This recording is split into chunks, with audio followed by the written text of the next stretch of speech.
I think I think we've got the nod here. I think we're ready to go. So good morning, everybody. It is amazing to see you all.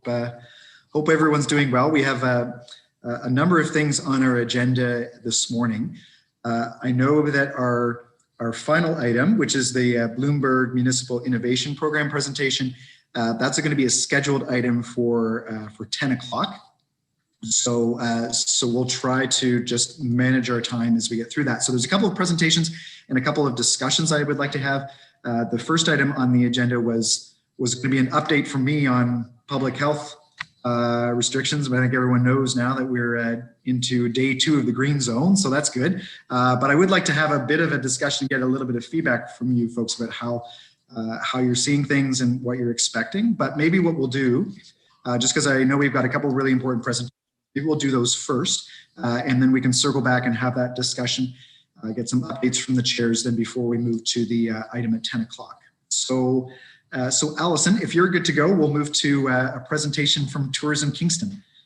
Sure, thank you. I'm going to share my screen, so just give me one moment.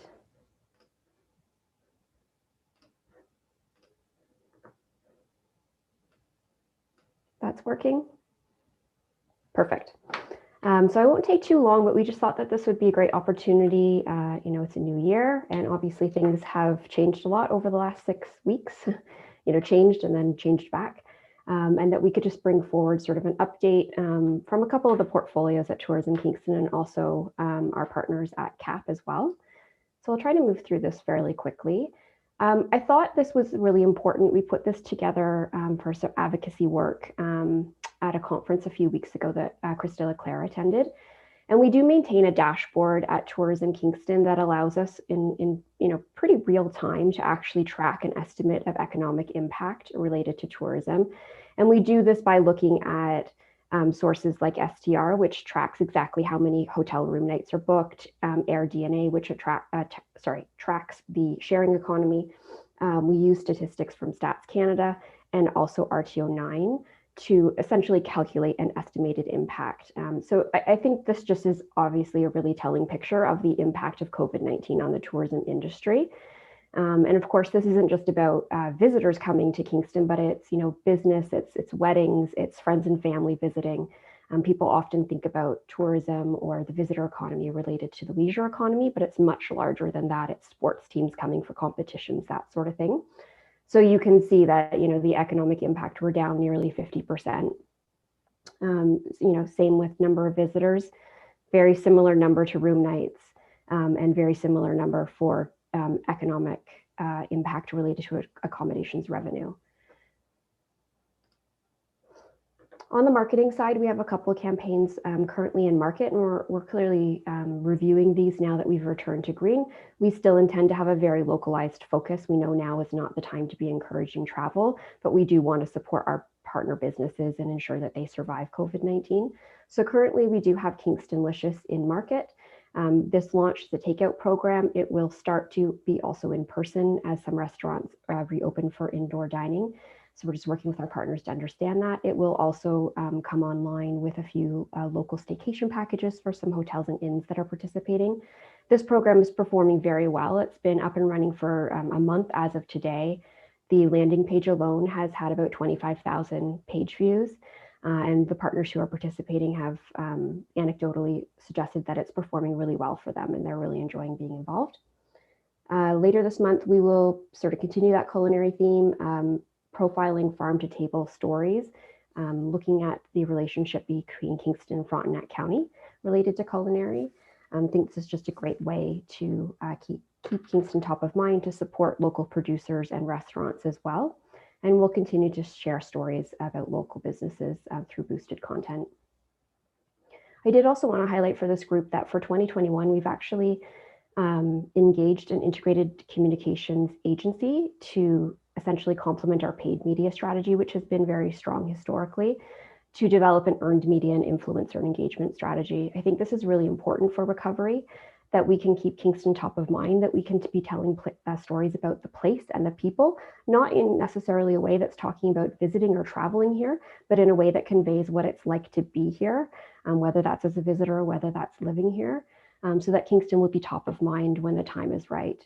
We have had some early wins working with some of our partners, including RTO9. Atomica was featured in Toronto Guardian. A recipe was featured. Share Mare is going to be featured in an upcoming story with the Toronto Star. Improbable Escapes was on CTV's The Social. There's a piece coming up for the spring in Camping Caravanning magazine. Narcity is working on a piece about the neon hearts that are in the downtown core. And the winter lights installed downtown were also featured in the Globe and Mail on January 29th when they did a local roundup. We have developed a calendar of pitches for the next 6 months that we'll be working on. On the advocacy side, so this content is provided by Krista Leclerc at CAP, who is really the lead for advocacy. We just thought it was important to identify some of the gaps specific to tourism partners. I know, for example, City Council just approved funding as part of the 2021 budget to support local businesses. So perhaps this can shed some light on where there are gaps or opportunities. So new businesses that started in 2020 have not qualified for the wage subsidy or the rent subsidy, for example. Businesses that were closed in 2019 for renovation or investment, there's a few hotels and inns that would qualify in this category, have not also qualified because they don't have that year-over-year revenue projection to compare. Ontario small business grants are not open to accommodation providers because they've been deemed an essential service. However, on the same side, non-essential travel is discouraged, and we know their revenue has been affected significantly over the last year. And also for those who do qualify for the Ontario Small Business Grant Program, the comparable months are April to April, which leaves tourism businesses highly disadvantaged because this is not their peak season. I just added Krista's contact information. Of course, I'm happy to take back any questions to her or connect anyone, but I just thought that would be helpful if anybody was looking to follow up directly about these topics. On the film office side, just wanted to highlight that we did see a few productions come in the late summer and the fall, which were very successful for the community and also related to COVID-19. The protocols related to filming are very stringent. They test up to 3 times a week. Everyone except for those who are actually part of the production in terms of being an actor have to wear masks and other PPE. So it's considered a very safe industry, and it has been allowed to continue even during shutdowns. So we did host a Nature of Things production, also season 2 of Lock and Key filmed here for an episode, and that had $150,000 direct spend in the community, 600 room nights for hotels. And they were also so impressed with their time spent here that they made a $10,000 donation to Queen's Film Media, which is wonderful. On the horizon, there is a Paramount and an Amazon series forthcoming to be filming in the community in 2021. There's also a feature production called Verona, which is from Telefilm Talent to Watch program. This is a funding program for first feature filmmakers, and that's going to be filming in Frontenac County. The film office is also working on larger incentives. So there is now a larger destination fund of about $250,000 to help attract productions to the city. This will be used to support things like travel, hotel rooms, that sort of thing. And there also is a proposal currently forward. Let me just make sure I get it right. With the Minister of Economic Development and the Minister of Tourism, Culture and Sport, which was supported by 12 MPPs. And this is called the Southeastern Ontario Production Accelerator Fund, and it's a proposal for $25 million to support filming and production in this region, similar to the Northern Ontario Production Fund that attracted a lot of production into Northern Ontario and has been really great for economic impact there. They're also looking at an expanded footprint, so engaging with RTO9 on a study for how the Kingston Film Office could support production more regionally, and using a couple of productions that are coming in this year to look at that. And they're also looking at accessing additional locations, such as the former Rockwood State and warehouse space. And again, I just have contact info there for Alex Jansen, the Film Commissioner, if anybody wants to follow up directly. And last slide here. Just wanted to highlight for this group that Tourism Kingston is hosting a strategic sport recovery town hall next Wednesday at 6 p.m. So the agenda includes reviewing the sport and wellness plan for 2021, also the sport tourism strategic framework. So that's a piece that was just completed.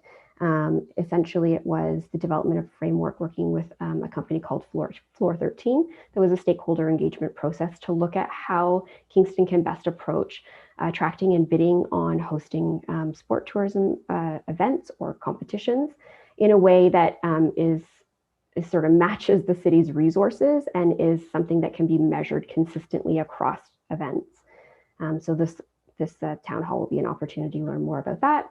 Also looking at the health and viability of Kingston's recovery related to sport and wellness, the city will share their recreation leisure master plan, and then they're just going to have a roundtable on COVID-19's impact on this particular sector. So if anyone is interested in attending this, I encourage you to reach out to Allison Tonelli, our Director of Sales. And that's it. I'm happy to answer any questions. That is great. Thank you very much, Allison, for that update. Are there any questions from the group? Anything from the presentation or anything tourism related? Tim, go ahead. Sorry, just back to the government programs, Allison. I don't know if you've had any insight into this, but what happens when we start comparing lockdown years to lockdown years? So what happens when we start comparing March to March and May to May? And yeah, I think you're exactly right. And I mean, this is Krista Leclerc's area of expertise, not mine in particular, but certainly those conversations are being had. I mean, we're seeing the challenges even comparing 2019 to 2020 for tourism, because it's looking at particular windows of time that don't necessarily reflect peak season, where revenue is generated that then carries a business forward for the rest of the year. So I certainly would see that becoming more of a challenge. And I know it's on Krista's radar and something that's being discussed. Great, thank you. You're welcome. A great point, Tim. We'll make sure that that's something that I'm raising at my level as well. So no question. Any other questions, comments, anything on the tourism front? Okay, thanks again, Allison. So I guess when the city was working through our budget process late last month, I think in recognition of certainly the last year and how hard it's been for a number of different businesses and agencies, that the City Council made a decision to devote an extra $1 million from our reserve funds to help offer some support. So 200,000 is going to go to recreation and social service agencies, 200,000 in additional support for the arts sector, and then $600,000 to be combined with an additional 500,000 in reserves from Kingston Economic Development for a business support program. And so I think there was a lot of discussion around our table about how that was important, just given the current climate and given what everyone's been through on the business side, but also already thinking about how do we get the highest impact? What's the best value? What's the best way to look at allocating those funds? So we're in the midst of thinking about what a city business support program could look like, and we would love to get your feedback and input on that. So Craig, if you're okay to take the floor, if you can walk the group through the thinking that's happened to date, and then we can maybe open up for questions and comments. Thank you very much, Your Worship, and certainly my comments will be brief. I think this forum, this group have, I think, some great potential to provide input into the design of this.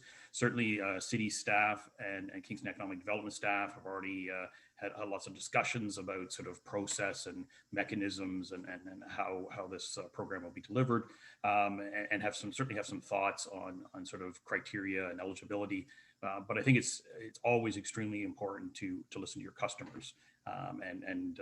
You were selected based on sort of your industry sector experience to sort of represent and provide insights for us. So again, there are a number of components that I'd sort of like to talk about in terms of eligibility criteria.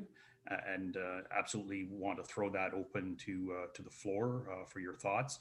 I'm also like to maybe divide it into two, have a discussion of that sort of criteria, but also a discussion around how we would evaluate these proposals that are coming from business. So maybe if we can kick it off just with a discussion around thoughts on eligibility for these funds. One of the things we're hammering out right now is the size of the grant that might be given. Obviously, we've got the 600,000 from the city, as the mayor's referenced, and 500,000 from Kingston Economic Development. 1.1 million sounds like a lot of money, but given that there are several thousand, I think there's 8,000 businesses in Kingston, that doesn't go very far. So how do we make sure the funds get to those who need it? How do we make sure the funds get to those who will, maximize the impact of those resources? And so I'm going to throw it open. I can see all of you on my screen, so please just put up your hand, or actually Mayor can recognize you as the chair, and we can get some great input. So let it rip. Criteria. Sounds great. Thanks, Craig. Criteria. Would love to hear from the group on your thoughts about what we should be thinking about. Tim. I really think that probably the best measurement would be year-over-year loss in revenue in terms of the hardest hit businesses. Most of the government programs are being run that way. So I think really the only way to judge the impact would be income in terms of who's been the hardest hit. And I think those are the businesses that probably need the most help. The other component, I guess, would be making sure that the businesses are able to access government resources and maybe some funds put towards that to reach out programs to those who may not know how to access those funds, may not be as sophisticated as others, and just need help to survive. I think we had this conversation at the very start of the pandemic, Craig, that the last thing we'd want to see is people go out of business that could have been helped by some programs. 100%. Tim, what are your thoughts on businesses that weren't around and can't do sort of I think you mentioned a year-over-year pandemic comparison. What if you weren't around last year? How do you think, any thoughts on how we might sort of measure the impact? That's a tough one. I think it should be addressed, though, for the sake of those businesses. But I don't know what kind of model you would use to judge without any sort of previous sales. I mean, it should be addressed. I don't have the answer for the model, though. Okay, sorry to put you on the spot. That's great. Abba. Sorry, Craig kind of answered my question in his question to Tim. I was just going to say that there is a big segment of people who would now be going on a year of having a business who have not qualified. So I'm just curious as to if there can be a two-tier system, people who do have access and have been accessing certain grants and are able and eligible for those. And for those people who have been in business for less than a year, perhaps having just, even if it's like, here's $150, I don't know, like some standalone based on how much employees they have, and give them a grant for that. I don't know, but I just think that there are many people who have no choice to access anything. And I think that they also need a lot of assistance and are kind of falling between all the cracks right now. And so, whereas many other businesses at least have a chance and an opportunity to apply for some others. So I think that that should really be considered and be one criteria in this funding as well. I'm interested, Abba, you sort of referenced a very small amount of money in your comment, and it might have just been as an example, but I'm curious of what the group's thoughts are in terms of what could make an impact. So it's pretty simple to do the math. If there's 1.1 million, but say if there was $1 million, and you divide it by $10,000 per project, it only gets you so many projects. What's the number that should it be a sliding scale? Should it be a range? What are your thoughts? Sorry, Craig, if I just may finish my thought. I think maybe a poll should be done, and somebody needs to outreach to those businesses and say, like, where would you use the money the most, and what have been your biggest costs, so that you can get an idea of if you need to have a sliding scale or not, because maybe somebody has less costs than others and there's a range. And so just hearing from them what that may be, and then perhaps from that information, you'd be able to kind of backtrack to say, okay, well, we've heard the information, we see where their biggest expenses are, and perhaps this is what we can do. It's a maximum up to 1,000. I'm just picking a number because, we do have limited resources and you are trying to help everyone, but here is the sliding scale and this is what we've heard, and based on some sort of criteria that you can get within that 1 year is what you would go from there. But just to pick up in your comment about helping everybody, I'm wondering what the group's thoughts are about support for every sector business. From the data that we've seen, some sectors have obviously been hit much, much harder than others. Should there be sort of more weighting towards certain sectors that have been harder hit? I'm just curious to your thoughts on that.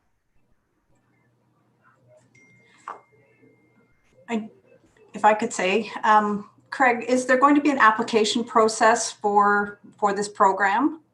Yes, that's the Then as a result of the application, it might determine what those sectors of need are.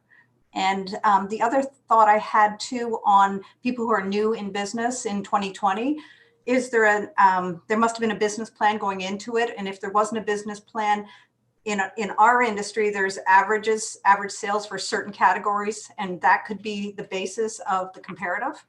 That's a great thought. That's a great suggestion, Susan. Thank you. Ian, did I see your hand? Sure, I don't mind throwing a couple cents in there. I think Allison made a couple of great points with respect to some of the businesses that opened just before COVID. Because obviously those businesses that want to start being a part of our economy are incurring construction costs, marketing costs, staff training costs. So that's a gap that we can definitely look at reducing that isn't eligible for other programs. I think that, and also looking at whether the programs are stimulus based or survivability based. I think allowing flexibility in how the money is used. In some of the business outreach we've been doing over the last couple of weeks, a lot of businesses are just trying to keep their doors open and reduce their burn rates. So if we focus on some of the businesses that weren't allowed to open as much as others, a lot of the personal care services, sports and recreation type businesses, they've had to close more than anyone else. So not trying to say that essential businesses or the busy sectors like construction aren't eligible for this, but I mean, $1,000 might go a long way for someone who's got 2 employees and is just trying to pay their rent that might not be eligible. So those are a couple of things thinking about just off the top of my head as I'm talking to businesses and just figuring out which way we're going to go with funding. Great, thank you. That's great, Ian. Thank you. Pavan. One is a comment and one is a question. So the comment is, I think Council already discussed this about local owned versus part of a chain establishment, but some chain establishments have franchisees who are local and employ local. So I think that's a challenge for the city. The second one is just a question. There are a lot of businesses that are not represented by Downtown DBIA or Tourism Kingston or Chamber.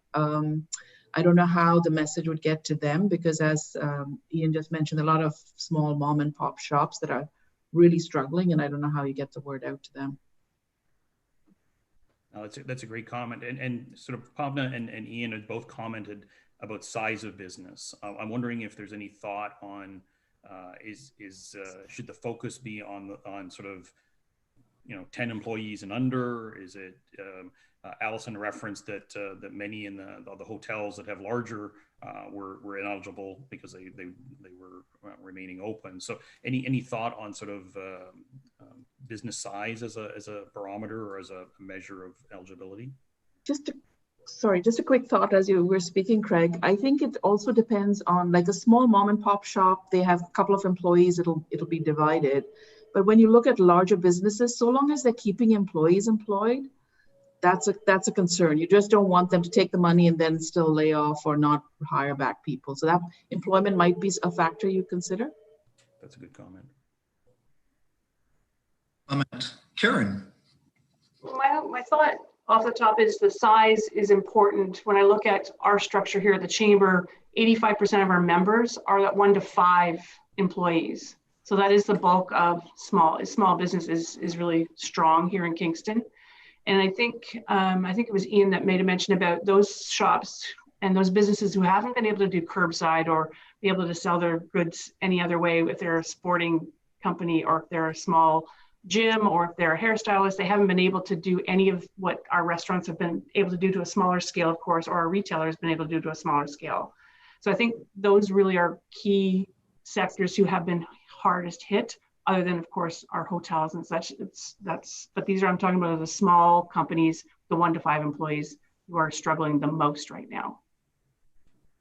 When it comes to even their rent, their property taxes, and I know Mayor Patterson, you and I have spoken recently about calls I'm taking on taxes for those who are landlords. And I had a conversation with Desiree Kennedy this week as well about the rent subsidy program isn't well explained to the public. So I think that's where we're trying, as a chamber, we're going to try and spin that around a bit, because it is for landlords as well, and they're not really seeing that messaging. So there are some other opportunities for people to get funding that aren't getting it. But again, I think we really need to focus on those small companies with the 1 to 5 employees.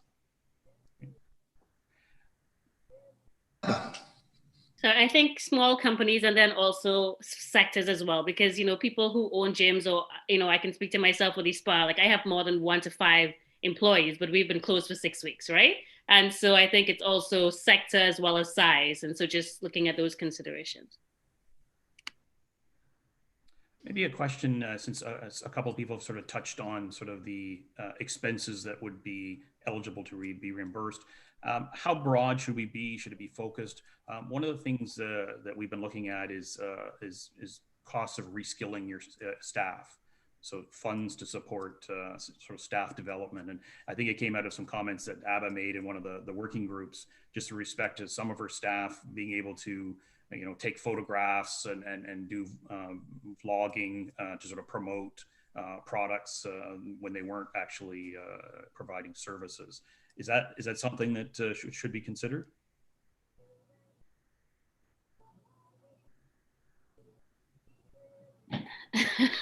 Feel free to jump in. It's a question we've been grappling with, so we'd love to get some feedback on that. I mean, I think it was a good point, and I was just putting it in the context of like, how can we like use our staff otherwise? But I think right now, like we're almost a year into this, a lot of people have been closed for the last 6 weeks. I mean, this, you know, even I think, and maybe the city council, and I'm sorry I missed the first few minutes. Like, I think, for example, for us, one of our biggest challenges is childcare for our staff.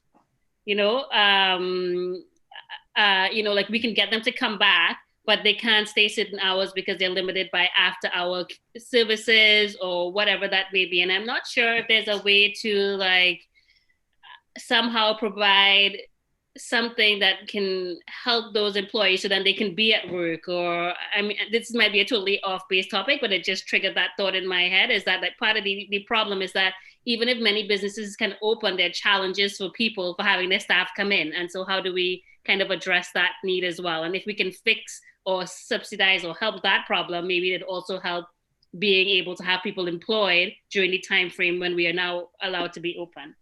That's just a thought, totally different, just putting that out there. Maybe just in the interest of time, we can jump over to sort of the evaluation. So I guess the envision is that there would be a very brief application, probably an online form, paper form for those who aren't online, to sort of explain what they're going to be using the funds for. The vision would be to have a sort of a group that would evaluate non-staff that would declare conflicts as appropriate. But what sort of, how should we evaluate it? I think Pavna mentioned about job creation or job maintenance as maybe a measure of a project. How else would we measure the value or the quality of an application?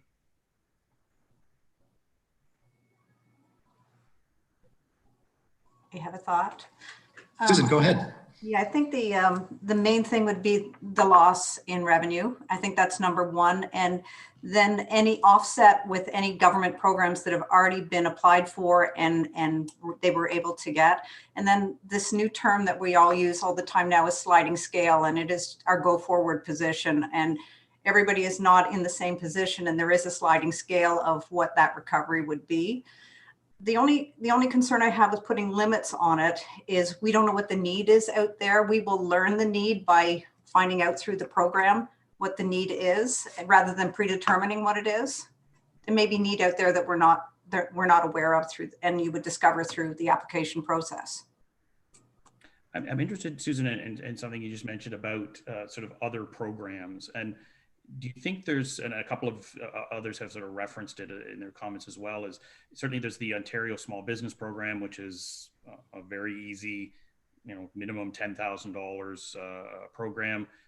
Karen mentioned the emergency rent subsidy program. Again, very simple, very lucrative, up to $75,000. Should we be asking sort of applicants whether they're applying to these? And whether they have received it? I think that's key. It certainly is.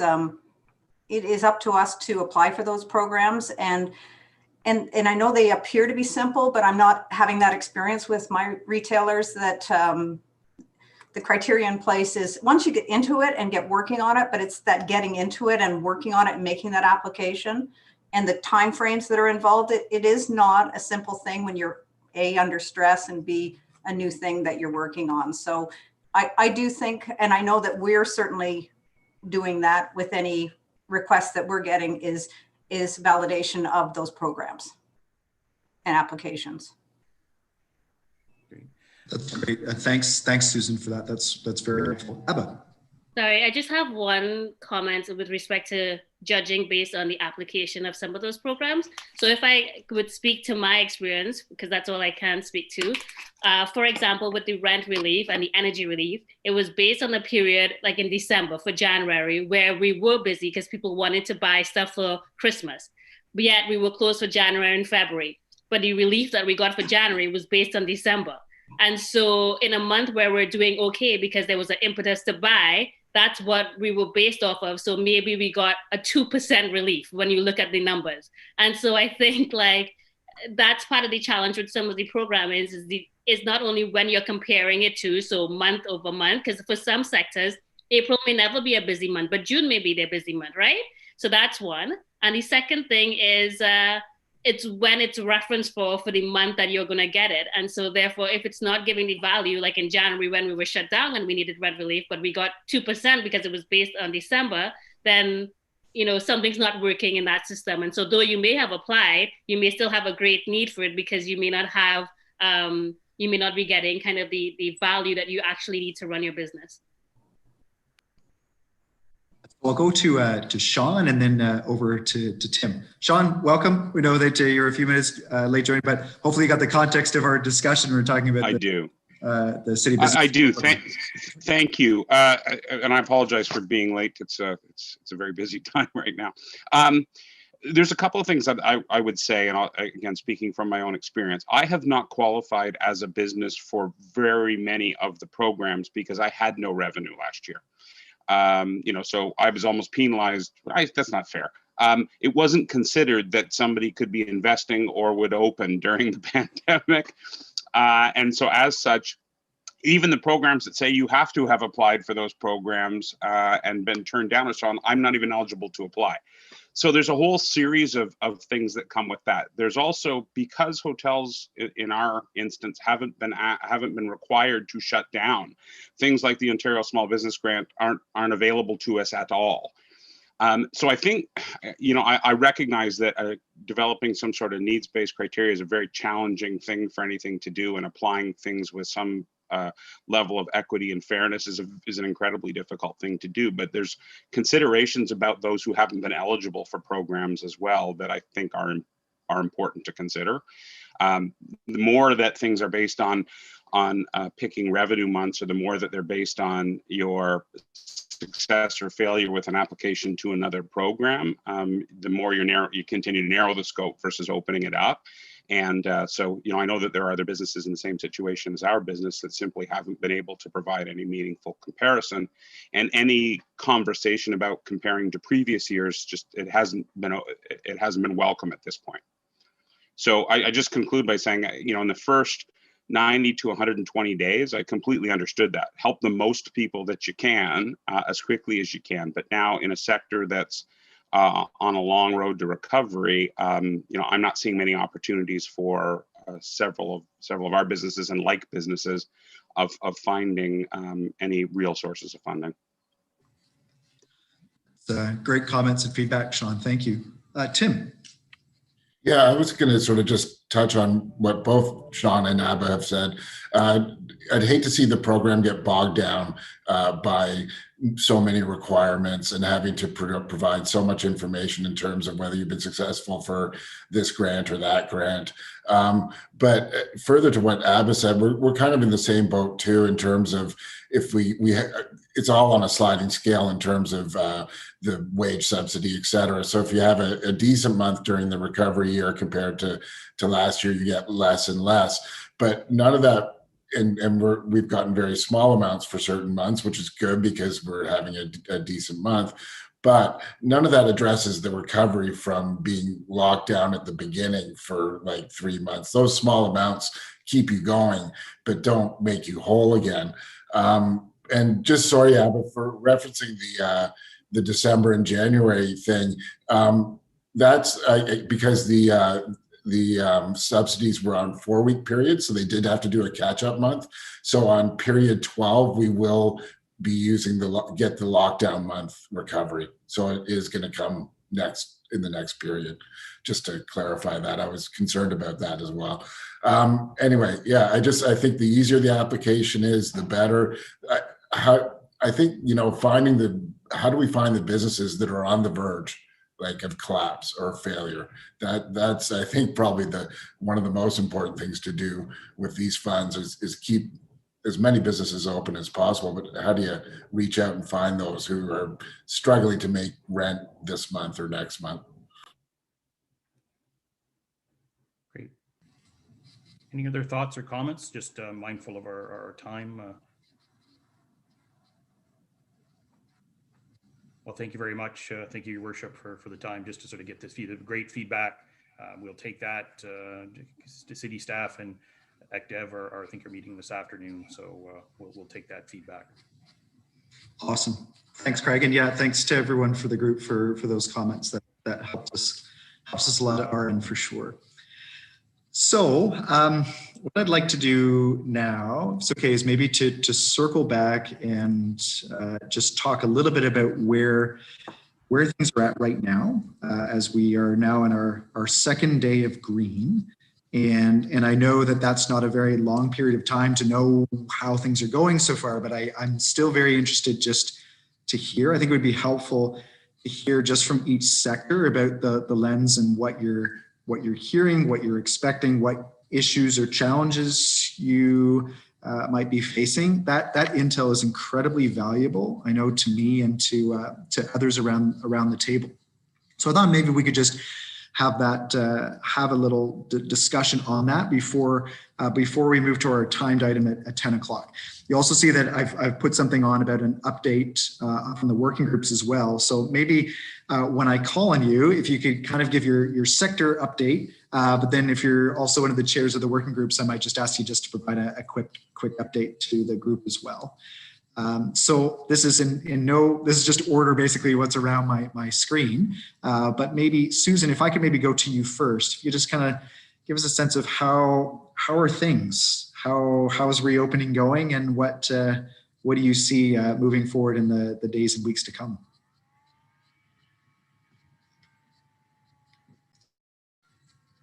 Sorry, Susan, just have you on mute there. Sorry, I did that intentionally. Okay, so we opened yesterday, and I think the biggest challenge for us was interpreting the document to make sure that we were on side with everything that needed to be done. It's incredibly challenging, and I can imagine everybody's facing the same thing.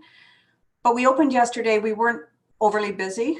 Not all of our retailers opened yesterday. They weren't ready, particularly the food service people who were unable to turn it around from Tuesday at 1 till opening on Wednesday. It's okay. It's good. People have forgotten that masks are mandatory. There's just a lot of re-education, and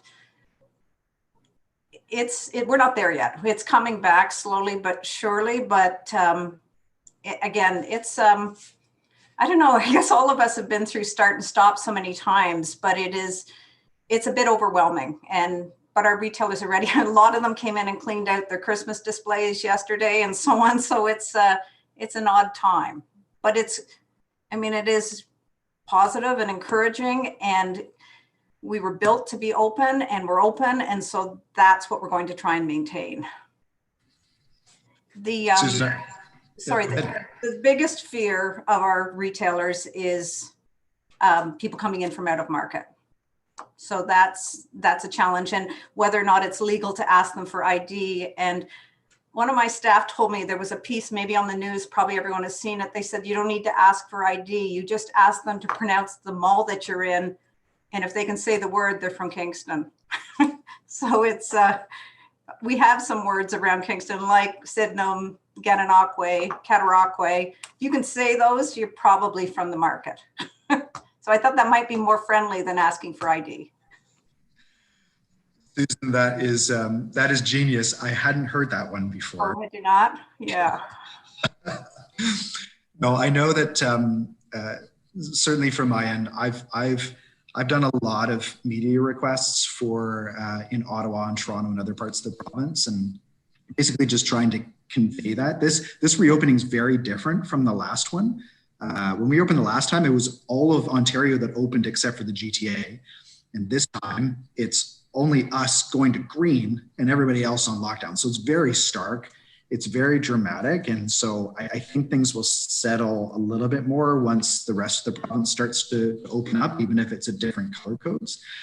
But that's definitely the number one concern. And, you know, and again, it's like, how do we encourage people to be kind and to be open? Because, you know, there are lots of people here in the region that don't have ID with a Kingston address. You know, if they're a student or a military member. I was talking to the base commander just yesterday. He's like, we've got a lot of military people that are here, but because they're only here for a few months, they don't have necessarily ID that has a Kingston address, for example. So I know it's something that we're just trying to feel out as best we can. But yeah, the fact that you're hearing that from your businesses, that's certainly, I've heard that from others for sure.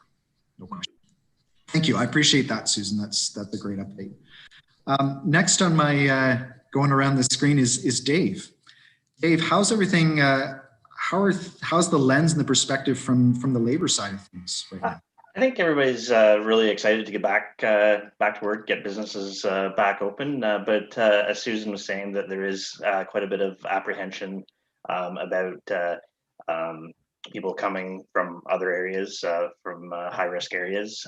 We've done so well here in Kingston. And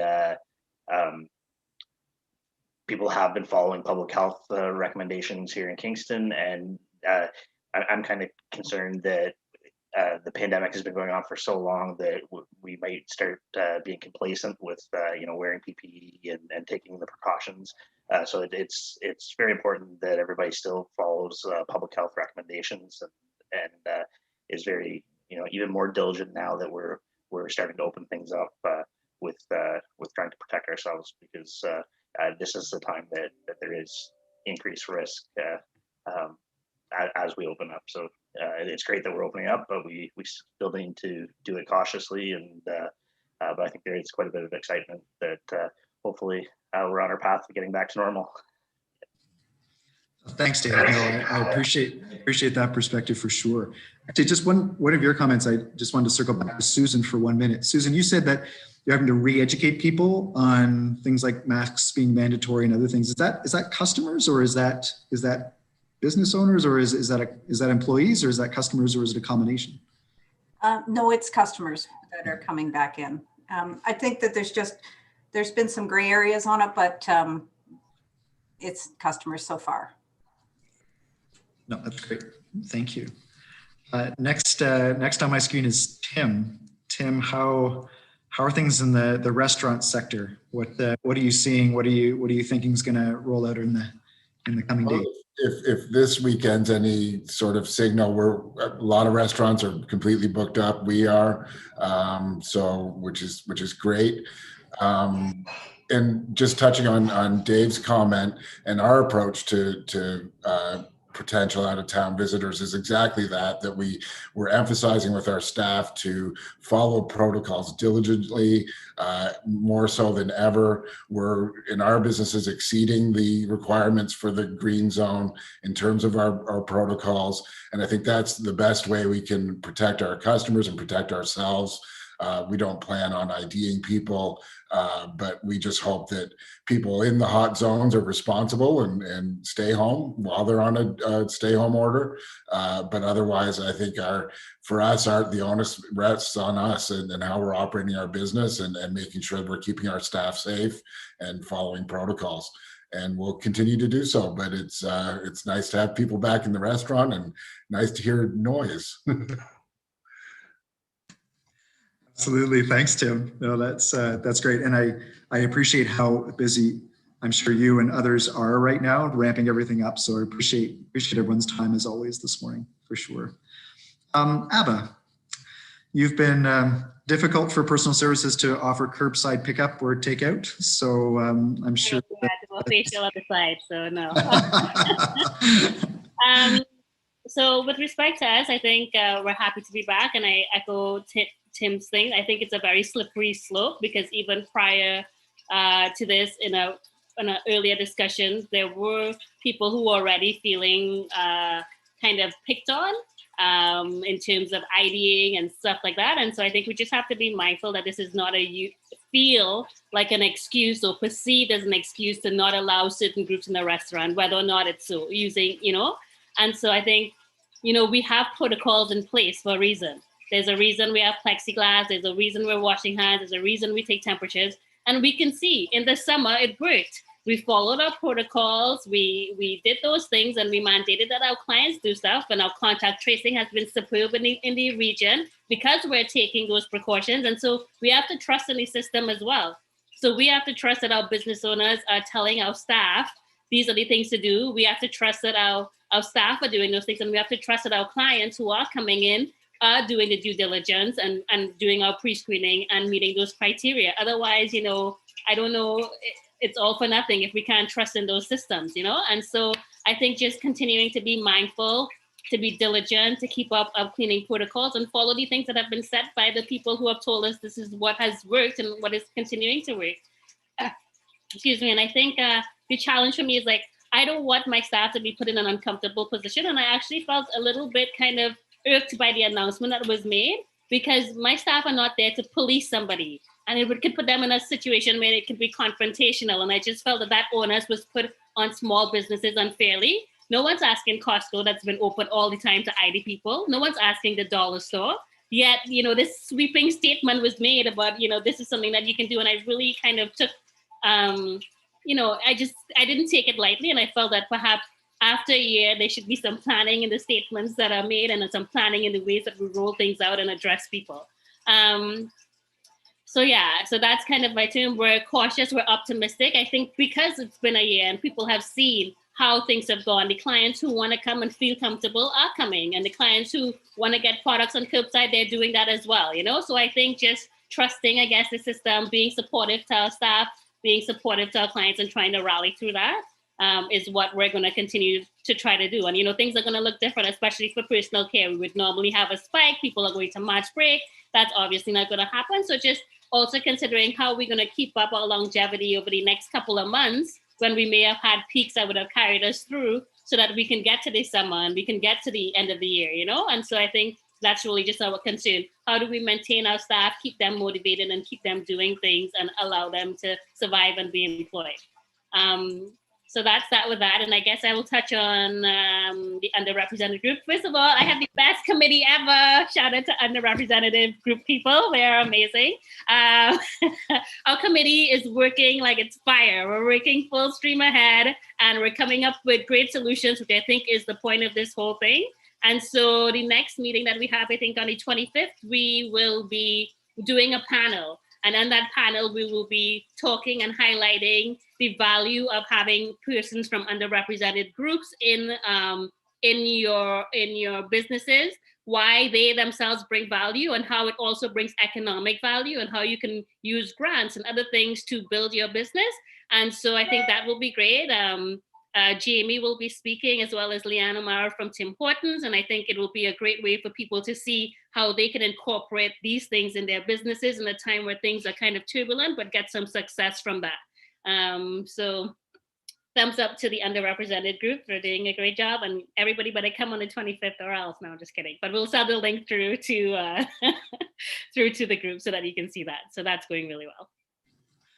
That's great. Thanks very much, Abba. And yeah, I'm sharing some stuff on social media today, just talking about that event you have coming up on February 25th. It sounds like it'll be great. So thank you. Appreciate that update for sure.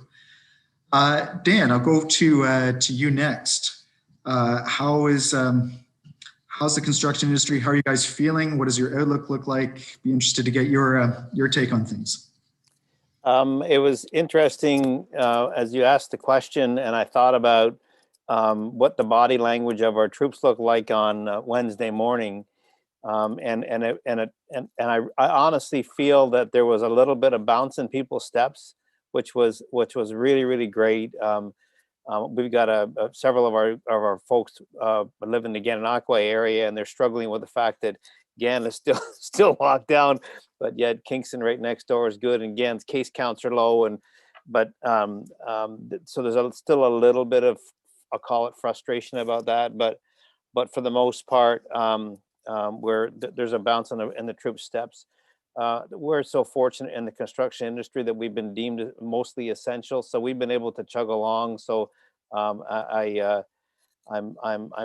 very appreciative of being included in the group. I feel like such an outlier because our industry hasn't been as affected as almost everybody else is. It's unfair for me to complain about anything. We've been able to work, and for that, I'm very thankful.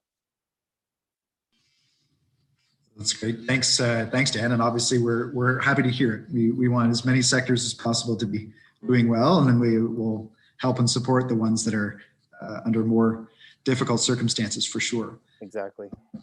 So Sean, I'm actually you were next on my list anyways. So really, man, I appreciate the challenges that you guys are going through. You talked about being a new business where the challenges come from that, and then also being in tourism and hospitality.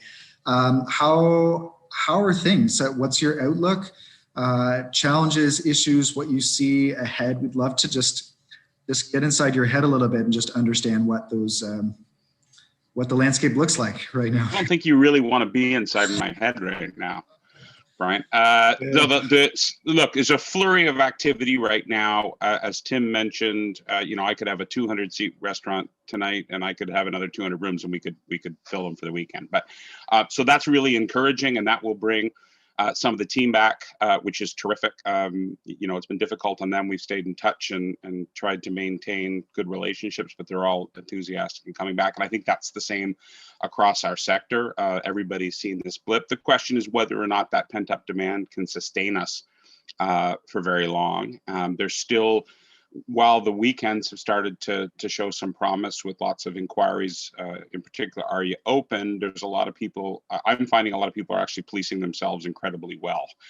So we're getting calls obviously coming from other area codes that are saying, look, when do you think I can come? Or I'd like to look at, do you have availability in the month of March? Do you have availability in the month of April?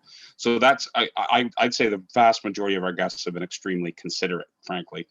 And we got a lot of calls and wait list bookings right on Monday, even pre-announcement, who have all called back and said, look, I now understand I shouldn't travel. So, my feeling about Ontarians right now is that they're a pretty thoughtful, respectful bunch, which gives me heart. The challenge with that is it's not going to fill up all the hotels in town.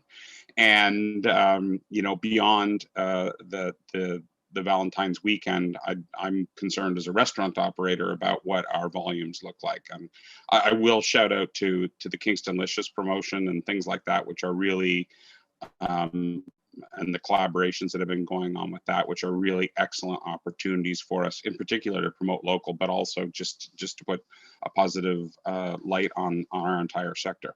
I've said it before, and I don't want to sound like I'm being pessimistic, but we're in for a very long road in our sector without the prospect of events coming back significantly. I mean, everyone's aware of that Queens has gone back to a virtual homecoming. That's that's a very tough situation if that stays that way for us. Those are the kinds of bread and butter weekends that we all count on in the tourism industry to make it happen. So, without events, without potentially the opportunity to have conferences and sporting events and those things coming back in a timely fashion, we've got a long road to hoe here. So I will say I'm totally blessed to have a great group of colleagues and collaborators in our sector who are remaining positive and looking for ways to win. But we're a little bit like Abbott. It's really hard to have curbside pickup for a hotel room. So, and I think while I will also say that the community has been fantastic when they have been able to travel in terms of shopping local and doing staycations and things like that. They really have been, but there's simply not enough in our region to sustain the hotel rooms we've got in town. So again, no complaint. We know there's a brighter future. We know that there's light at the end of the tunnel. It's just unclear how long the tunnel is right now. and that makes it difficult to plan for us. Sean, that is great feedback. I appreciate that, and just getting at the sense of what those challenges look like and how we can think creatively just as things evolved and react to it. And also appreciate your comment about people policing themselves. That's good to know, because again, I know that there are a lot of questions about exactly what that looks like, and so that feedback is really useful. Thank you. Pavna, I'm going to go to you. If you could give an update on nonprofit sector, we'd love to see that lens.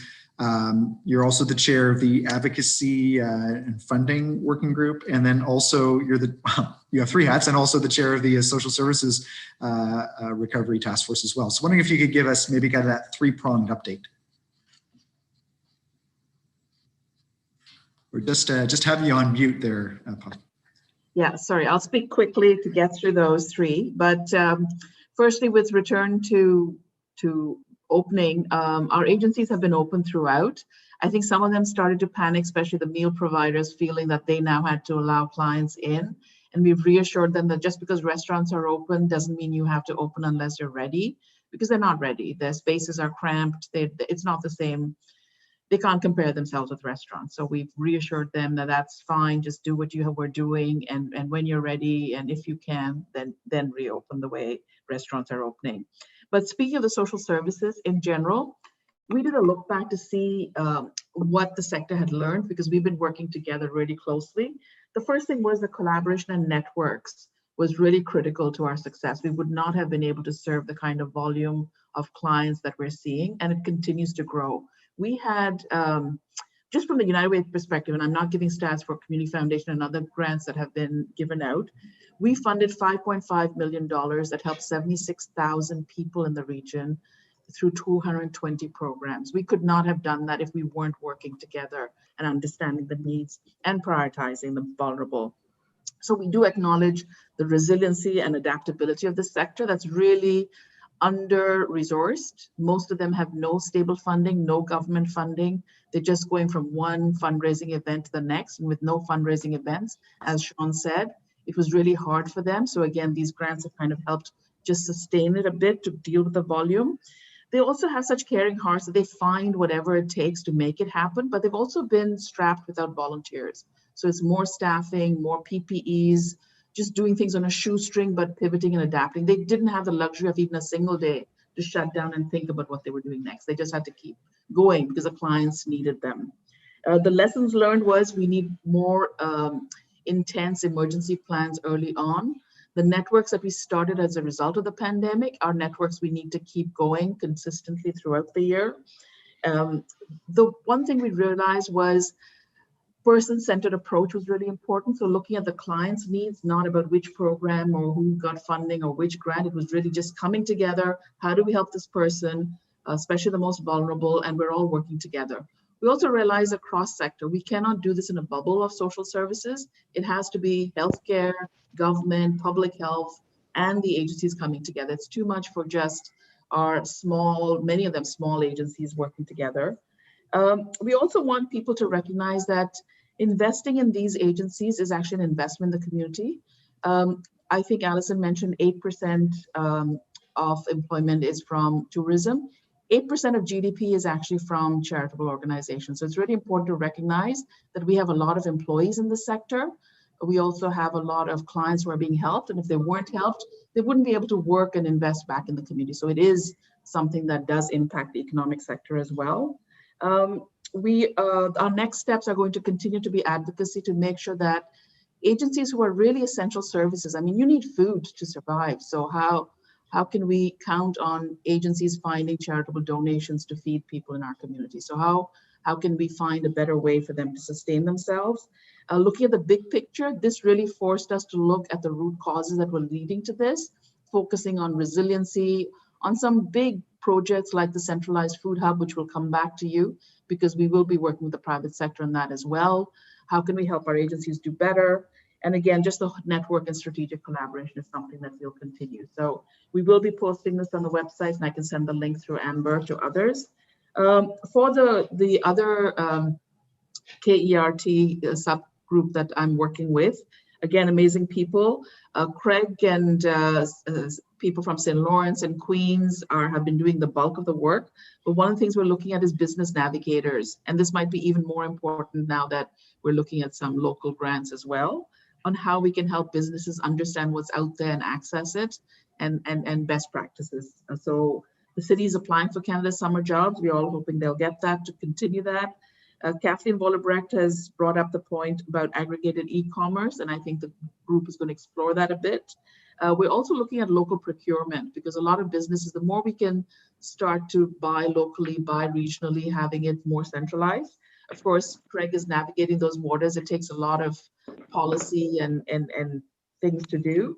And then again, the budget advocacy, I think the mayor's office has already prepared something, and that's gone out to the province. So that's kind of it in a nutshell.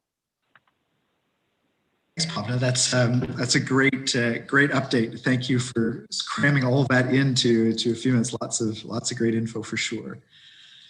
Thanks, everybody. You'll see on your Zoom screen that a whole bunch of additional people have joined us here this morning. So I'm going to say, first of all, welcome to all of our guests that are here. I'm going to turn it over to Craig at this point to introduce our discussion on the Bloomberg Municipal Innovation Program presentation. Craig, take it away. Thank you very much, Your Worship, and you're correct. Lots of faces from representatives from our partners at Bloomberg and the Center for Public Input. So certainly welcome. I don't know. I'm not sure whether I'm being graded on my presentation today. I see heads shaking no, so I'm really glad to see that. So maybe Nora, if you can pull up the slides.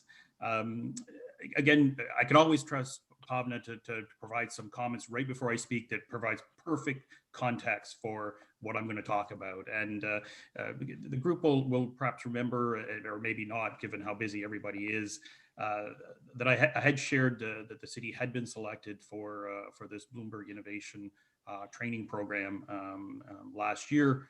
And I sort of referenced it a couple points down the path, but certainly very glad to be here today to provide you with an update on what's going on, and it really is quite exciting. So, next slide, please.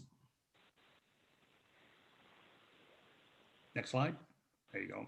So a jam-packed agenda. I'm going to ask a couple of our team members from the city who are involved in the project to provide some input along the way. Unfortunately, you'll have to listen to me sort of talk very rapidly, but there's lots to cover. But it is absolutely completely aligned with the vision and the objectives of the economic recovery team. Next slide, please. So as I said, the Bloomberg Innovation Training Program helps municipalities learn how to apply innovative techniques to engage residents, to test, adapt, and scale creative ideas that have impact. It's very much a hands-on approach to maximize learning, collaboration, and practical application of human-centric design. And I can't thank Pavna enough. She talked about putting the customer in the center and designing programs around that. This is absolutely the mechanism and processes that we are embracing as part of this training program. It's amazing and been incredibly exciting, challenging at times though, to deliver this program virtually as a result of the pandemic. When we originally accepted, this was going to be an in-person training session. Our coach was going to come to Kingston. We're going to have full day sessions. Kudos to our Bloomberg teams for adapting and pivoting and being able to create the program virtually. We're using a really interesting tool. I don't know, some of you may be familiar with Miro. It's basically an online whiteboard that allows you to put sticky notes and have collaborative sessions. So a very interesting tool, and again, maybe something that we employ as part of the work of this group. Next slide, please. So very proud to say that the city applied for access to this program and was one of 15 cities chosen across North America to participate in the training. And I think there's one other Canadian city that got added at the end, City of Montreal. So we're in very good company representing Canada. And ultimately, having that global perspective of municipalities really provides a really unique opportunity to get connection to other municipal partners and share innovation. There's been a number of sort of cross-community team building exercises that allow a different lens from another community, from coast to coast, from Mexico up to the Great White North, to provide their perceptions on how to solve problems. And of course, what's not surprising is that many of the problems are absolutely common to all of our communities. And again, the goal of this program is to help municipal employees better understand and address complex problems, and how do we identify innovation, and how do we ultimately scale that innovation. Working directly for Lanny, ultimately the question is, so what? How does this relate to the city? And ultimately for this group, how does it relate to the economic recovery team? Well, that is very clear. The innovation processes that we're learning are critical component to the engagement with our residents. And, the city is very proud of our engagement framework that allows us to reach out. What I'm excited about is this new sort of model using design thinking is very much about co-creation. So it's not about city staff creating something for a user group and then giving it to them and saying, well, we've created something and now you can comment on it. It's about co-creation. It's about everybody working collaboratively. And again, as Pabna and I know the mayor has said it in the past, one of the positives out of the pandemic has been the incredible collaboration of organizations, and figuring out how we continue that is going to be a very important part of our resilience going forward. And I'll also speak, and I think Sean said it just before I came on, that economic recovery is very much it's going to be a marathon. And that, if we're going to continue to work together, and that's groups across the community, but also departments within the city, how do we create mechanisms that facilitate that kind of collaboration and maximize the kind of output? And lastly, without giving away sort of the big story at the end of my presentation, is that this program and the work that we're doing is going to be all about underrepresented groups. In particular, newcomers from underrepresented groups, and how do we assist them? If it's hard for again the mainstream of our community, it's incredibly hard for those from underrepresented groups. So I'm going to get into that. Next slide, please. So as I mentioned, design thinking is at the heart of this, and some of you may be familiar with design thinking. It's been around for more than 30 years. And really, it's all about human-centered approach to innovation. And it really, at the heart, it's about putting the people, the customer in the center, and using tools, including technology, to actually build successful solutions. Next slide. So this is the design thinking framework that we're using as part of this project. 3 components: understanding the problem, generating and testing ideas, and then delivering initiatives. And happy to say that our group has just finished the understand the problem. It's involved several components, which I'm going to describe just briefly. And we're now into what I think is the most fun. It's the ideate and the prototyping. It's about actually creating something to solve the problem. So very, very simple, compact, but very detailed process to help us move through and create innovation. Next slide.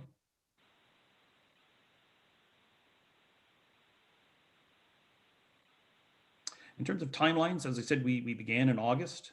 We're just into the, as I said, generate and test new ideas phase, and hope to be wrapped up by May.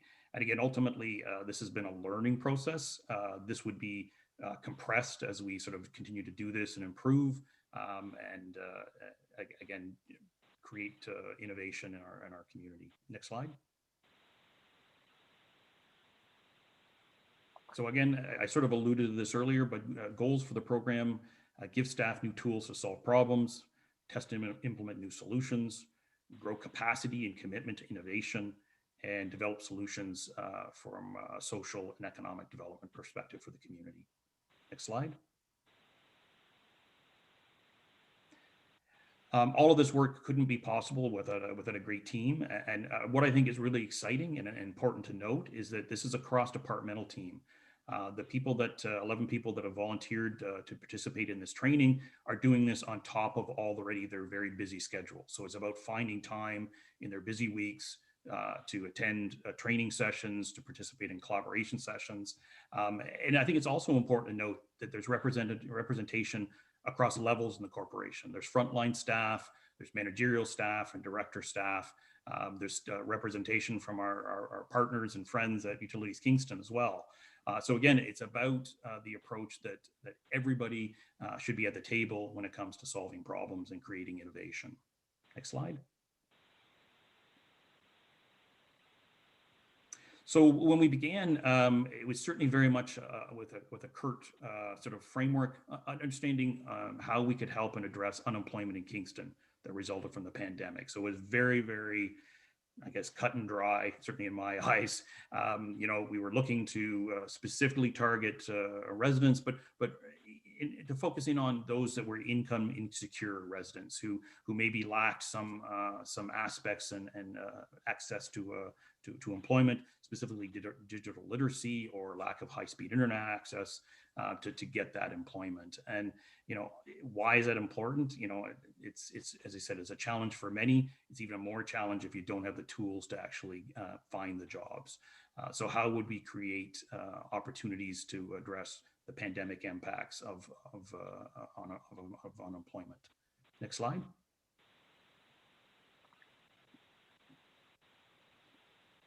So the design thinking process really began, and again, I'm going to try and get through the process because there is an opportunity at the end to sort of have a discussion. But you know, the design thinking really began with mapping.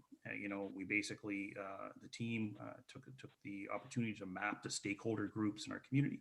There are many, as you know. We actually made a conscious effort to include underrepresented stakeholders. How do we reach out? You know, very illuminating about unconscious bias. It was interesting in one of the sessions that we had, we reached out to some of our partners and asked for individuals, underrepresented group individuals to participate in some ideation. And the group said, well, are you going to have translation? And of course, it never occurred to me that we would have translation and that was required. But of course, you think it's tough to get a job here when you speak the language. If you don't speak English, you can imagine the hardship and the challenge that you have. So again, understanding that we have to be inclusive is such a critical component. And then we took that mapping of stakeholders and established a map of that was inclusive to allow us to advance. Next step.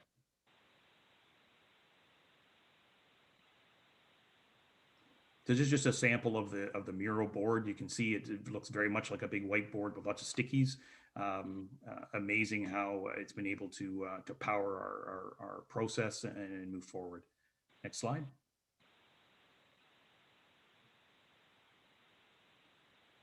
So again, shortlisting stakeholders, we really grouped it into residents who were unemployed, residents with limited or no digital literacy or digital access, and then all the agencies that provide help to build skills and qualifications and capacity to help find work.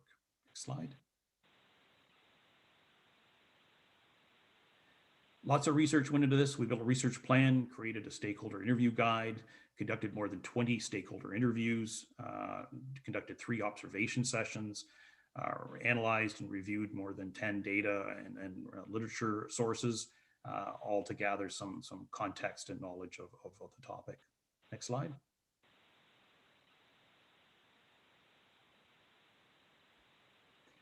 In terms of groups, the residents who are unemployed, we include unskilled workers, newcomers, recent post-secondary education graduates, vulnerable or marginalized job seekers, and job seekers specifically impacted by COVID.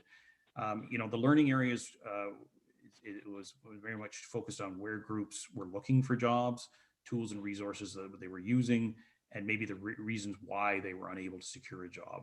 Was it lack of awareness of some of the tools? Next slide. Research group 2 was focused on residents with limited digital literacy or digital access. We reached out to the Kingston Seniors Association, Public Library, Housing Corporation, school boards, KCHC, and really focused on usage and application of computer devices, you know, understanding the demographics and usage related to data with respect to program participants, looked at other barriers related to technology and internet connectivity. Next slide.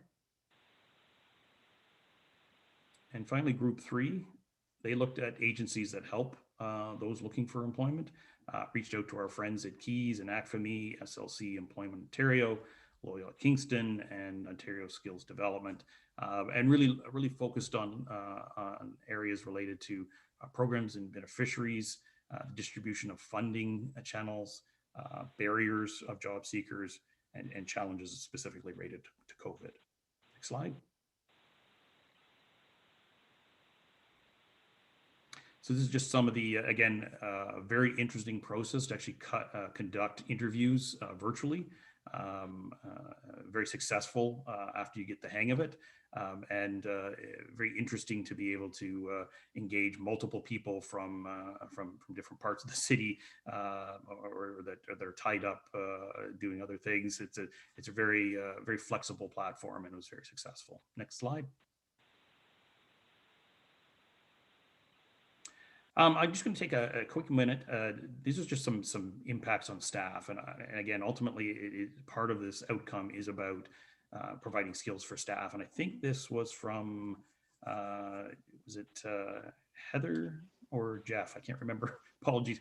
Why don't you, if you can jump on and just sort of share your observation. Sure. Thanks, Craig. This is Jeff Bumstead, the CIO at the City of Kingston. Yeah, this one was from me.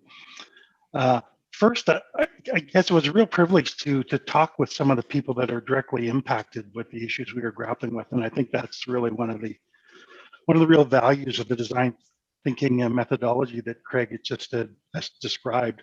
One thing that particularly touched me was a story related by one of the Kingston Frontenac housing property coordinators, and while it doesn't relate directly to our problem frame, it really stayed with me because it showed the tremendous pressure and burden on people in these positions, much of which they didn't really sign up for. And I think it really demonstrates the power of the process we've been through to connect with individuals, and the power of stories. It often came up, I know, from our Bloomberg coaches, really, if you get people to tell a story, that's when you can really kind of connect.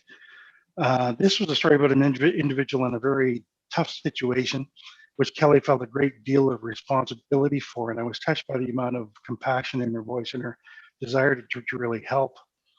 And although she was limited to what she could do, she really did everything she could and really felt the need to help this individual.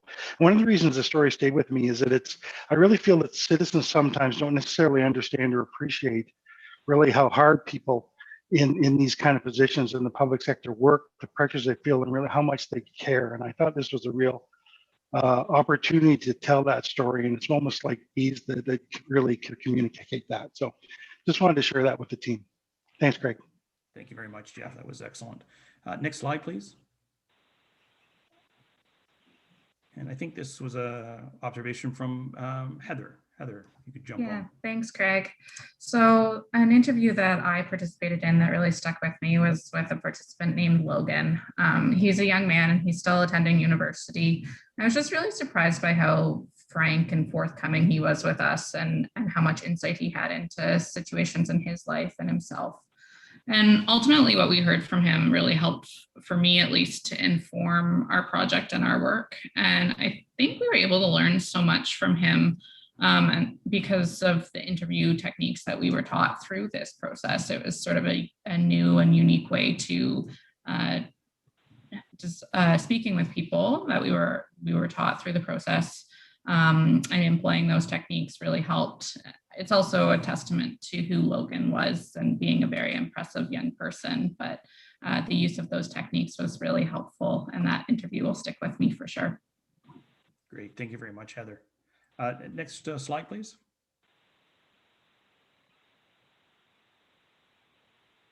So the next part of the process was insight generation, and really it was about taking input in, creating themes from our research data, and making, the themes are really about meaningful connections between multiple pieces of data, sifting through, trying to understand relationships between some of the comments, to create a short list of themes. So next step.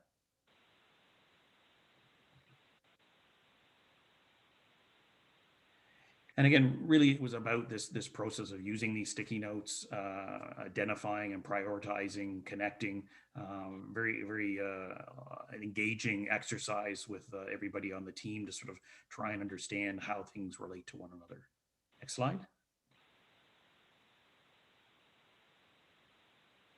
So we came up with 6 insights that seemed to resonate and be focused around the data. The first was the vicious cycle of and connection between employment and health, and the challenge that many people had. You couldn't get employment because you had bad health, and you had bad health because you didn't have employment to be able to afford proper nutrition and other supports. Lack of awareness regarding resources and programs that help an individual find a job. We were very surprised with all the many sort of programs we had. We still came across a lot of people who just really didn't understand the resources that were available to them. The third was layers of barriers faced by underrepresented newcomers in Kingston to get a job. That really stuck with us, and as I said, we're gonna that's going to be the big reveal at the end. That was the probably thing that resonated most strongly with us. But we also saw systemic barriers faced by social assistance recipients that hinder them to get out of poverty. The digital divide between urban and rural Kingston, between those who have digital access and those who don't. All the more critical given the pandemic, where e-health, e-commerce, e-education, literally everything is being done remotely. And if you don't have access to a good internet connection, you've got a big problem. But we also saw some positives and really call it the silver linings of the pandemic. And we've alluded earlier to the fact that, the collaboration and alignment of organizations is one of the things that we've certainly seen as a community. Next slide. This is just a slide of some of the detailed insights. Maybe we'll move on to the next slide.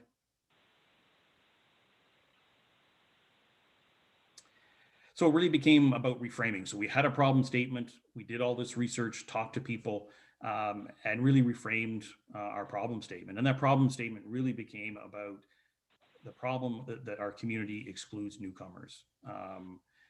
We're not making them feel welcome, causing them to experience unemployment and financial instability, and ultimately the result is that they leave our community. We identified that this is much more pronounced for persons, underrepresented groups that are newcomers. Many of these people have chosen Kingston. They've come here, they've invested literally everything to be here.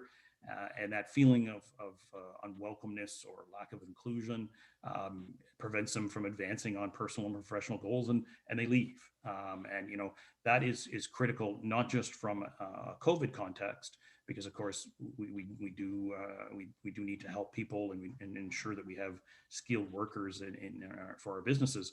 But in the longer term, in terms of resilience and economic growth, Kingston is an aging community in terms of populations. There will be more jobs than people within the next 10 years. So ensuring that we find new people to join our community and embrace them and have an inclusive community is going to be critical for the longer term success of Kingston. Next slide. So I'll ask a couple members of the team to maybe make some comments about some learnings. And I think is this Heather again? That is me again, Craig. Thank you. So as Craig noted, we've been doing a lot of learning in the realm of human-centered design, and that's been really wonderful. And it's definitely something I think we'll all take forward to use in our approaches to projects and work going forward. But in addition to that, this process has actually been a lot more insightful than I expected at the outset of the project. And so one moment that really will stick with me through the discussions was part of the group discussions that we've been having and related to the insight of the barriers that newcomers face in Kingston. And one of the little quotes that we took away is that Kingston is a hard nut to crack. And it was sort of a profound moment for me, realizing that as a multi-generational Kingstonian, I've just never considered that perspective before and what that's actually meant for me in terms of network. And then especially contrasting that to some of the comments that we heard from newcomers and from people trying to build a network in Kingston. It was really interesting for me to think about that privilege and how that's affected me. And then additionally, working with this team, as Craig mentioned, it's been many departments that ultimately maybe I haven't worked with before and otherwise wouldn't have had the chance to do outside of this project. So it's been really great to get to know new and different colleagues and create new connections within the corporation that way as well. It's been really great. Thanks, Heather. Next slide, please. And I think this, I didn't know whether I saw Campbell Patterson on the call. I think Cam, this is your learning. Yeah, hey, thanks, Craig. Yeah, I don't quite recognize that, but I guess my comment with respect to the process was that I've been involved in a lot of different forms of research over the years, and I've been around a long time, so that's a lot of different types of research, and I was really pleasantly surprised by this approach as an effective methodology for sort of getting at the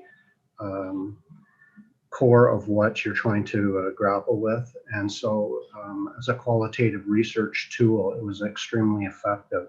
And I also found it, I would echo Heather's comment about breaking down silos between departments and building an esprit de corps to collaborate to solve a problem.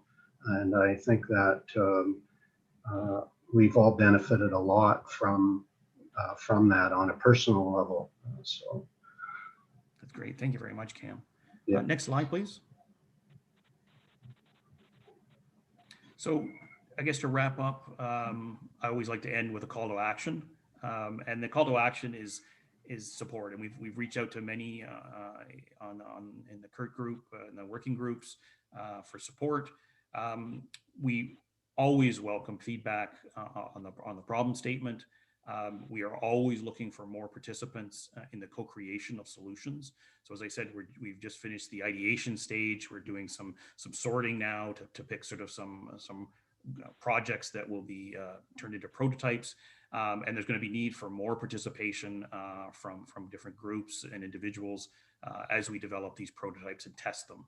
So I would really welcome if you have members of your team or you personally would like to get involved, we would be very, very welcoming. So with that, thank you very much. I know this was probably a lot more theory and structure maybe than what you were anticipating, but I think it's an important story, as I said, both for, as Cam said, breaking down silos, bringing people together, but ultimately putting the customer at the center of the development of solutions. So thank you very much. And I'm certainly open for comments, feedback. Let us hear your thoughts. Thank you. Thanks, Craig. That is great. I'll just see everybody back on the call. So a great presentation and definitely an issue that's really in the heart of what we're looking at as a group. So I just thought I'll open up the floor to any questions, comments, or feedback for Craig at this point. Any issues? So Tim, go ahead.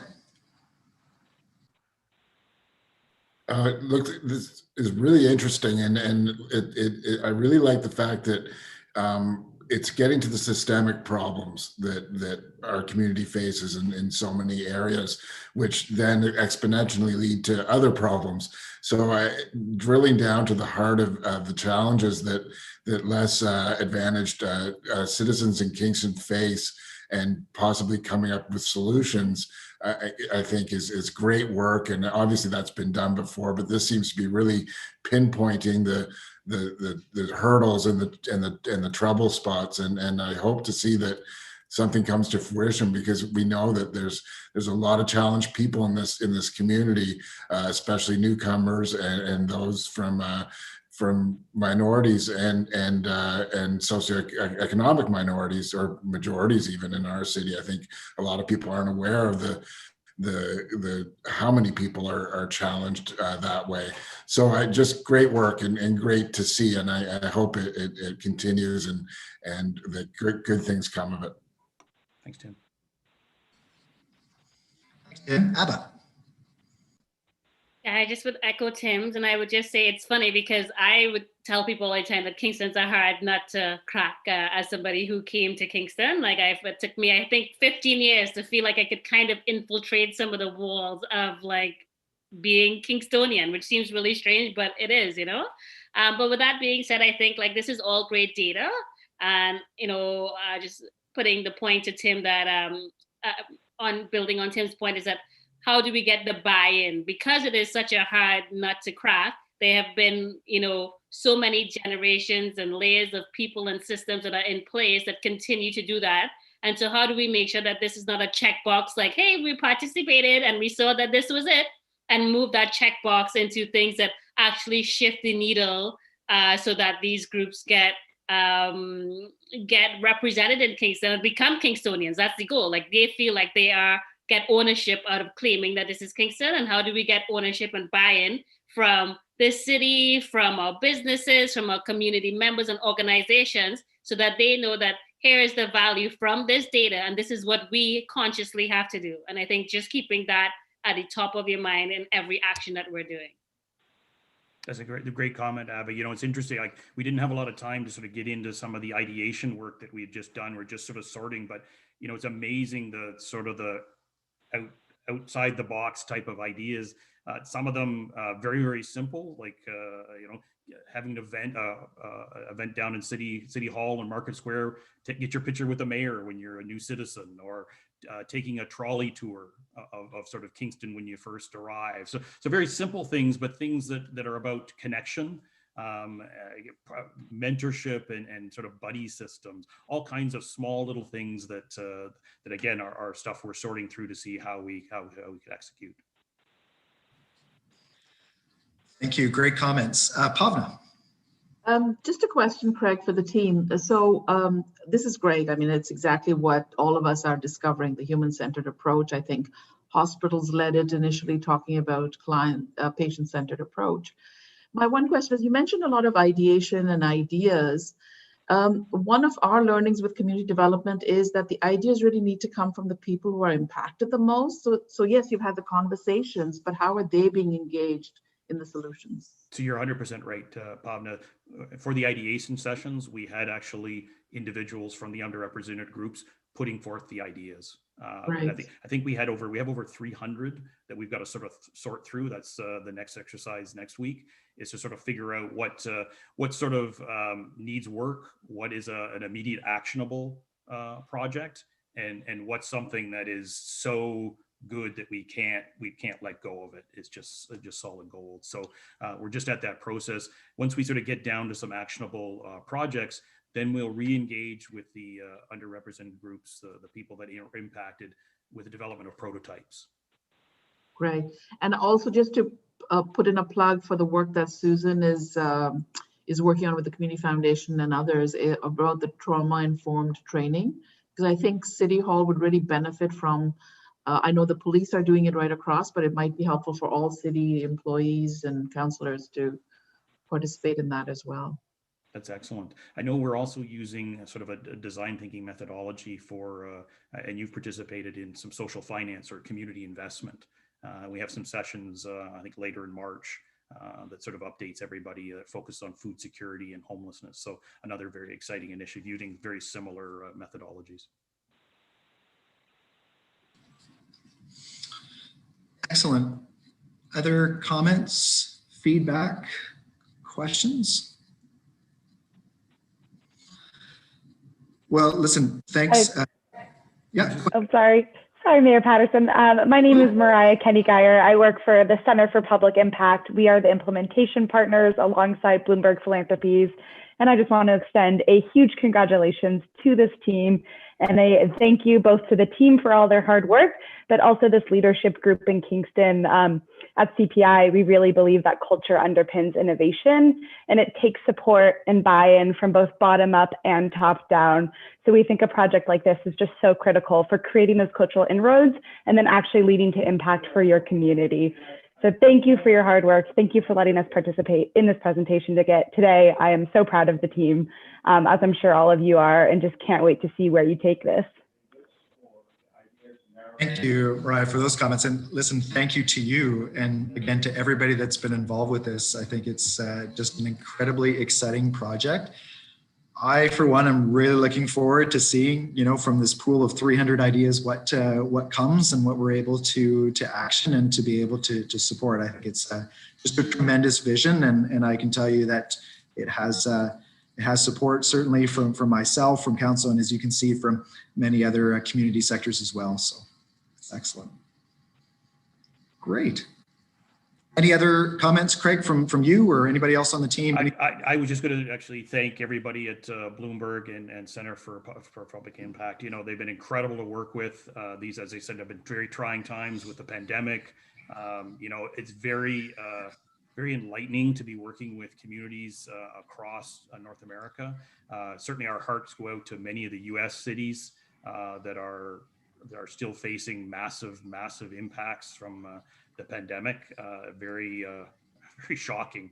But again, the sharing, I've never seen such an open and sharing mindset to getting together a municipal staff and saying, literally sharing documents, sharing ideas. It's been just incredible. And the value ultimately for the city is tremendous.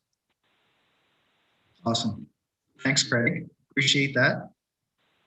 Any other comments from the group on this topic or anything else that you want to raise? Yes, Alexis, I see your hand. I wasn't going to speak, but I feel compelled now because you might have seen me in some of those pictures. I'm the coach that's been working almost every single week with this Kingston team. So of course I just want to give them a cheer, and I sit here glowing as the coach. And one thing they don't even know is that even just this week, I've been asked by at least one of the coaches in cities in one of the other Bloomberg programs if they might even see. They've been seeing some of the work that Kingston's doing, and they've asked me, can we access some of that important material to sort of learn from their way of doing this? So they don't even know, but they're becoming a little bit of an icon across multiple Bloomberg programs. So, so really well done, guys. Thank you. That's awesome. Listen, congrats to all of you for helping to make Kingston a leader on such an important issue. That's awesome. We're really excited to be able to find ideas that not only help here, but I'm going to guess there are other communities that grapple with a lot of these same challenges, and being able to export some of those prototypes that come forward, that would be amazing. Awesome. Well, folks, it is 10:39. I always try to hold us to shortly after an hour and a half. So big thanks again to everybody for your time and efforts and everything that's going on with the working groups. I know that our main CURT team will look to meet again, probably I think end of March or in April at some point. But by all means, if other issues come up in the meantime, we can certainly convene or talk, or feel free to reach out to me directly. So with that, thanks everybody. Hope you have a great day. Have a great long weekend. Enjoy the green zone, and we'll look forward to chatting with you again soon. Thanks again.